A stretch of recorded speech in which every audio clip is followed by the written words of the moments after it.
Ang balita, nandito silang lahat, pati ang head ng NBI. Anong ginagawa nila rito? Huhulihin ba kaming lahat? Sabihin lang totoo. Nandito pa rin kami sa Senado at nagkakagulo pagkat mukhang hino-hostage na kaming mga senador. Ibang usapan na to para bumoto at paltan ang Senate President.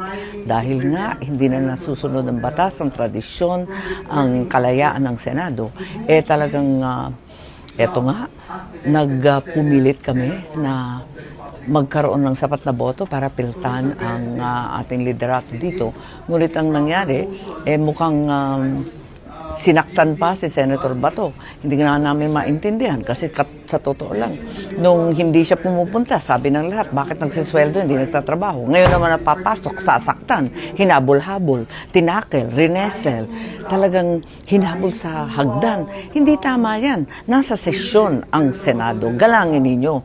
At walang papasok dito kung walang pahintulot ang security ng Senado.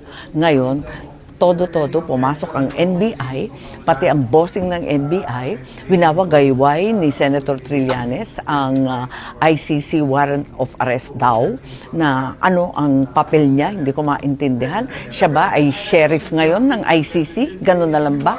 At tayo, talagang wala ng korte, wala ng batas, wala na sinasang-ayon. Ano ba talaga ang nangyayari? Ngayon, ang sabi nila, nandito na ang mga kapulisan para arestuhin si Senator Bato. Ang balita, nandito silang lahat, pati ang head ng NBI. Anong ginagawa nila rito? Huhulihin ba kaming lahat? Sabihin lang totoo. Ano ba nangyayari? Talagang bang tinake-overa na ng Pilipinas, ng ICC, at naging sheriff na silang lahat, pati si Senator Trillanes? Hindi tama yan. Usurpation of authority, walang karapatan na mag-deliver ng warrant of arrest. Kailangan dalhin sa korteng Pilipino yan. Pilipino ang pinag-uusapan. Pilipinas ang mga naganap na sinasabi. At hindi ko maintindihan.